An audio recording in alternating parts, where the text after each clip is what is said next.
Bismillahirrahmanirrahim, salam alaikum wa rahmatullah.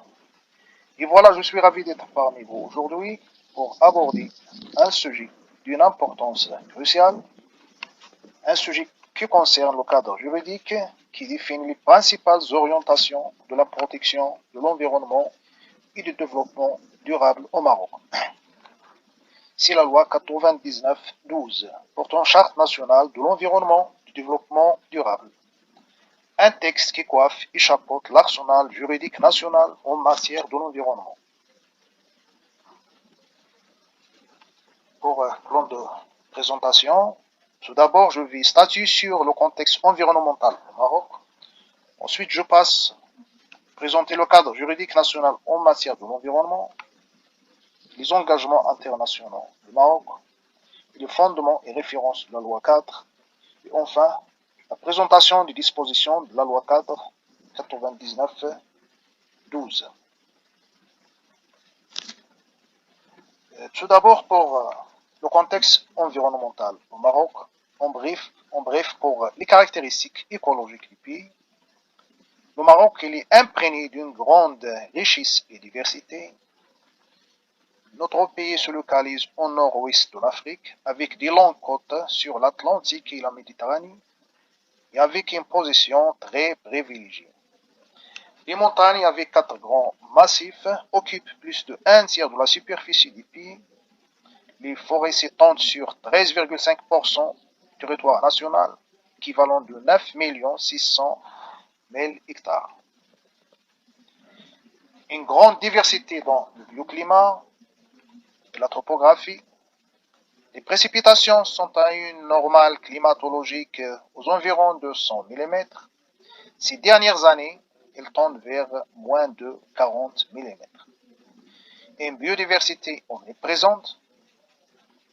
Le Maroc fait partie des pays les plus originaux de la Méditerranée. Il occupe la seconde place après la Turquie dans le bassin méditerranéen en termes de biodiversité, avec un taux d'endémisme de 20%. Pour les ressources naturelles, le Maroc n'a pas encore du pétrole, mais en revanche, se dispose de beaucoup d'autres ressources précieuses, qu'elles soient minières, agricoles, maritimes, surtout avec sa vocation minière et ses réserves en phosphate, en argent, en charbon, l'or, le zinc, le cuivre et autres.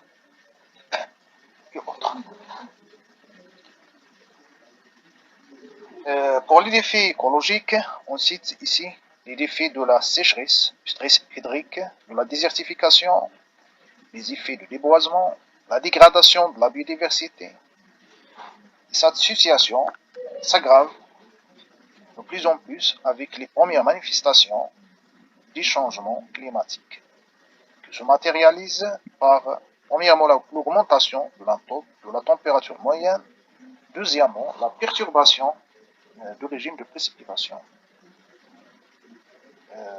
Aussi, plusieurs ressources sont en état d'épuisement. Il y a des ressources hydrauliques, agricoles, maritimes, minières, biologiques, etc. Une pollution alarmante avec des chiffres significatifs. La pollution de l'air engendre annuellement 10 000 morts et il coûte 11 milliards de dirhams. Les eaux usées, un volume de 700 millions de mètres cubes, dont 50% ne se traitent pas, c'est-à-dire sous forme de rejet libre dans la nature. Voilà, c'est une dégradation environnementale très coûteuse. Les chiffres déclarés oscillent entre 30 et 40 milliards de dirhams chaque année, équivalent d'un budget suffisant pour la construction et l'édification de 40 grands barrages chaque année. Pour l'édifice institutionnel, le Maroc a reconstitué tôt cet édifice qui englobe, parmi autres, le Conseil national de l'environnement, le Conseil économique, social de l'environnement, le secteur gouvernemental compétent. Pour l'arsenal juridique, le Maroc a instauré une riche structure législative en matière d'environnement qui ne cesse pas d'évoluer. Parmi cet arsenal, on a plusieurs lois. La loi 4, la loi relative à la protection et la mise en valeur de l'environnement, la loi relative à la lutte contre la pollution, la loi 21 qui a modifié 28.00 relatif à la gestion des déchets et à leur élimination, la 13.09 des énergies renouvelables, la loi d'eau 36.15 qui a remplacé 95.10 95, la loi 41.12 relative au littoral et la loi relative à l'évaluation environnementale 39.17. Pour l'emplacement du Maroc à l'échelle internationale, pleinement engagé à l'échelle internationale, toujours parmi les premiers pays qui signent et ratifient les conventions et les accords multilatéraux. Il organise des grands événements internationaux comme la COP,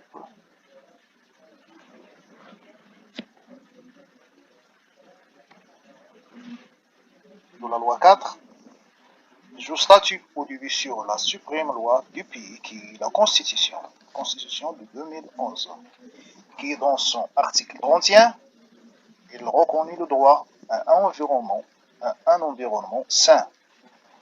Et dans son article 71, il stipule que les règles relatives à l'environnement appartiennent au domaine de la loi, c'est-à-dire le domaine qui fait partie des compétences du législateur.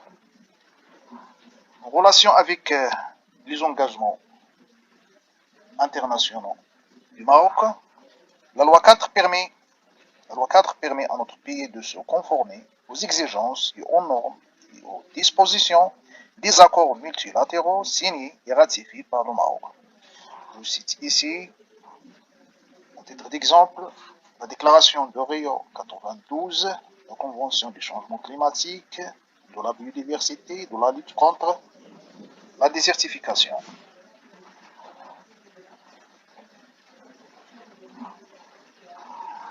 Pour la chronologie de ce processus, en 2011, on a assisté à l'adoption de la Charte nationale de l'environnement et du développement durable, dont l'élaboration a été lancée suite aux directives de Sa Majesté le roi Mohamed VI lors de son discours du 30 juillet 2009. Mars 2014, publication de la loi cadre 99-12 après son adoption au Parlement. 2014-2016, en vertu de l'article 14 de la loi cadre, le gouvernement a élaboré la stratégie nationale du développement durable. Juin 2017, le Conseil ministériel, présidé par Sa Majesté le Roi, a adopté cette stratégie. C'est quoi alors une loi cadre? C'est une loi qui sert de cadre à autres lois et autres textes. C'est un texte législatif avec un contenu général qui définit les grands principes et les grandes orientations, c'est-à-dire les orientations générales. Et pourquoi alors cette loi? Cette loi vient concrétiser la charte nationale adoptée en 2011 et aussi il veille à ce que les politiques publiques s'articulent sur le concept du développement durable.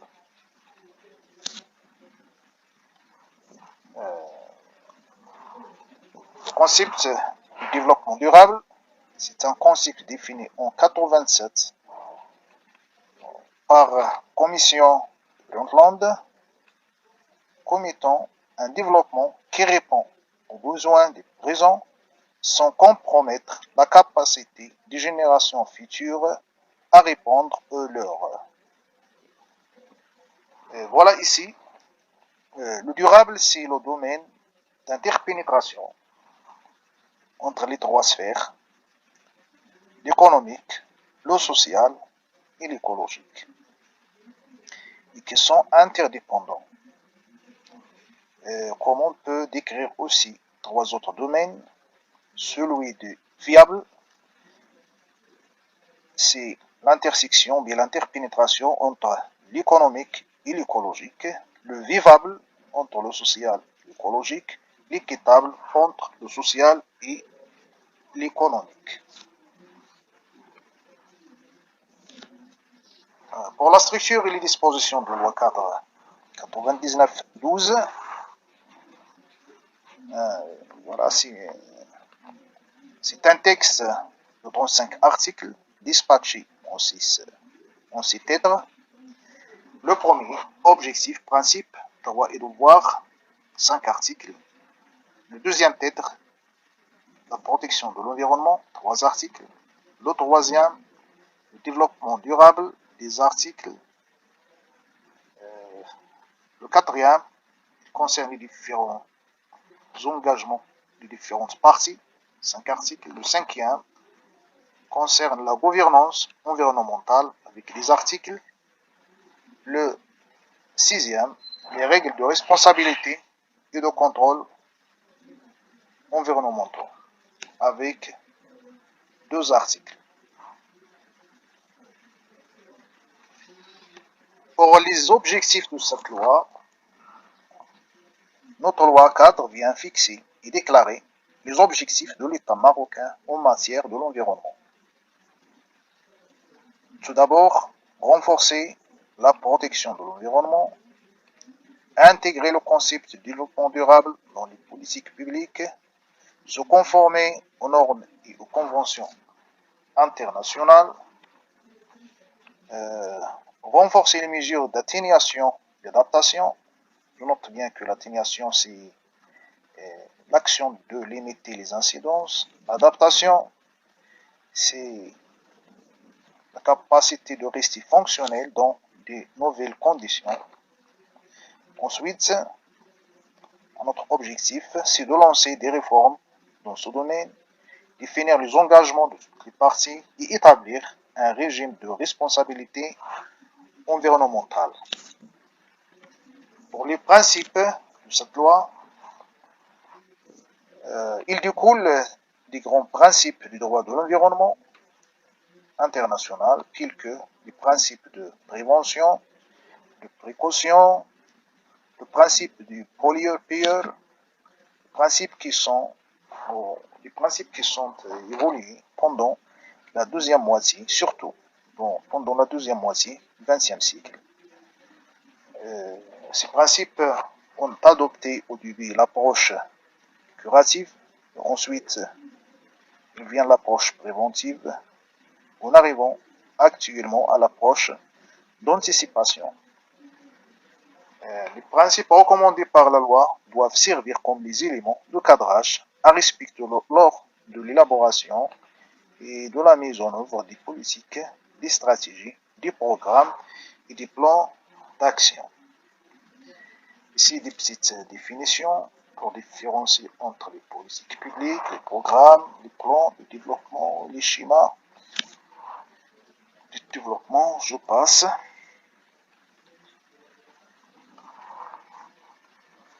Pour les principes énoncés par la loi,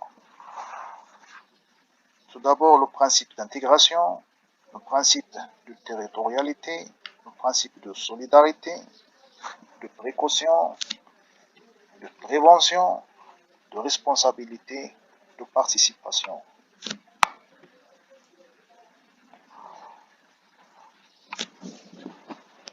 Pour les droits assurés par la loi aux citoyens, c'est de vivre dans un environnement sain, ce qui traduit alors les dispositions de l'article 31 de la Constitution. Deuxièmement, lui permet d'accéder à l'information environnementale comme un droit objectif matérialisé après par la loi 31-13 relative au droit d'accès à l'information.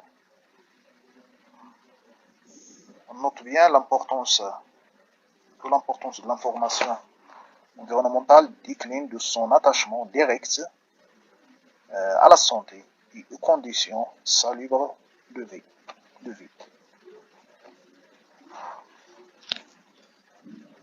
Aussi, cette loi assure aux citoyens de participer au processus de prise des décisions susceptibles d'avoir un impact sur l'environnement. ce qui peut être opérationnalisé par les démarches de la démocratie participative, dont les modalités sont fixées par la loi 44-14. C'est une loi organique fixant les conditions et les modalités de présentation des pétitions.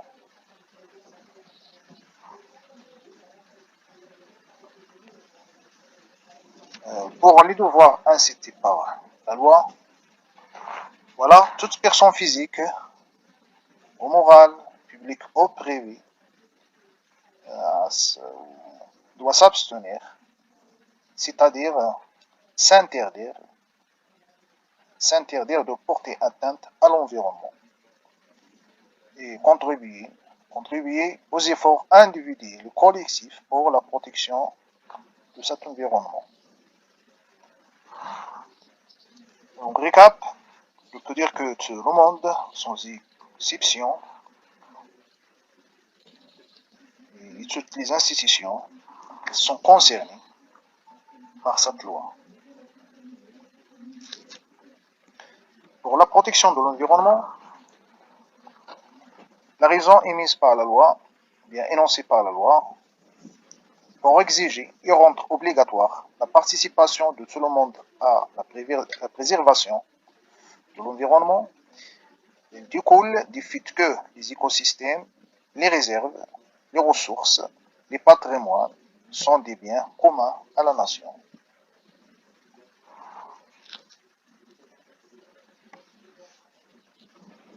Pour cette protection, la loi stipule l'exploitation durable des ressources, le maintien des équilibres écologiques, la promotion des énergies renouvelables, la protection du sol, la lutte contre la désertification, la préservation de la biodiversité, la lutte contre la pollution, la protection des écosystèmes marins, littoraux, zones humides, oisiens, les zones de montagne et les sites à intérêt biologique et écologique, les SIBE. SIBE. Ce sont les sites d'intérêt biologique et écologique qui sont des aires protégées par la loi 2207 relative aux aires protégées. On dénombre au Maroc 154 sites étalés sur 2,5 millions d'hectares.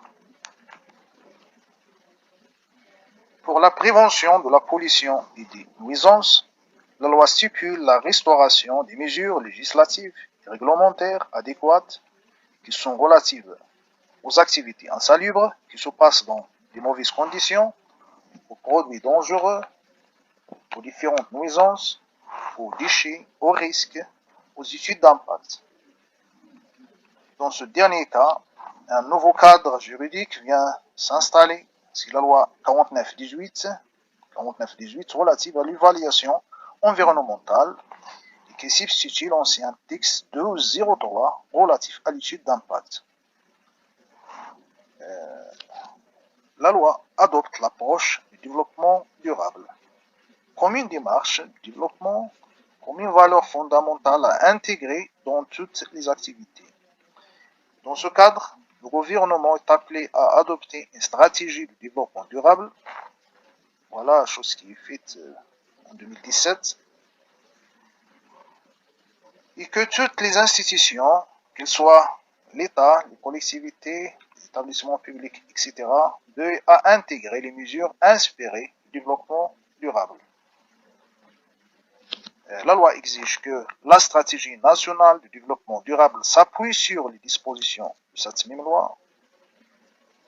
Autre obligation, on trouve ici, il faut adapter le système d'éducation, d'enseignement et de formation aux principes du développement durable. C'est quelque chose d'importance cruciale. Pour les engagements de l'État, des collectivités territoriales, des établissements publics, des sociétés de l'État, des entreprises privées, des associations de la société civile et des citoyens, on remarque bien que la loi implique et engage toutes les composantes de la société, de la société, du simple citoyen aux institutions de l'État. Tout d'abord, le gouvernement doit mettre en conformité les dispositions législatives, il va faire une sorte d'harmonisation, garantir la participation de la population. Pour les régions et les autres collectivités, ils doivent intégrer les principes de développement durable dans toutes les démarches de développement. De même pour les établissements publics, les associations aussi ouvrent dans le même sens. Les citoyens s'engagent à suivre le mode de comportement et de consommation responsable. La loi cadre institue la gouvernance environnementale. Alors, le gouvernement veille à la mise en place des structures et des mécanismes nécessaires à la bonne gouvernance et restaurer un système d'évaluation environnementale et installer des dispositions législatives qui stipulent les mesures d'incitation financière et fiscale destinées à encourager le financement des projets portant sur la protection de l'environnement, ou la préservation de l'environnement et le développement durable. L'ancien Fonds national pour la protection de la mise en valeur environnementale est transformé en Fonds national de l'environnement et du développement durable.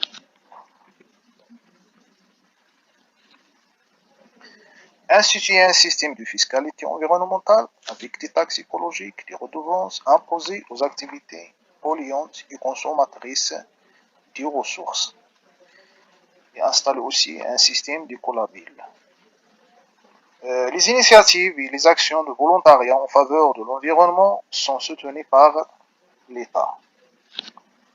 Enfin, pour les règles de responsabilité, dans ce cadre, un régime juridique de responsabilité environnementale est mis en place et assorti de mécanismes de réparation des dommages et d'indemnisation des dégâts causés à l'environnement. La police de l'environnement est créée ayant pour mission renforcer le pouvoir des administrations concernées en matière de prévention, de contrôle et de contrôle. Ils ont aussi un rôle de contrôle et d'inspection, évidemment. Et voilà, j'arrive à la fin de cette présentation. Je vous remercie vivement pour votre attention. Merci beaucoup.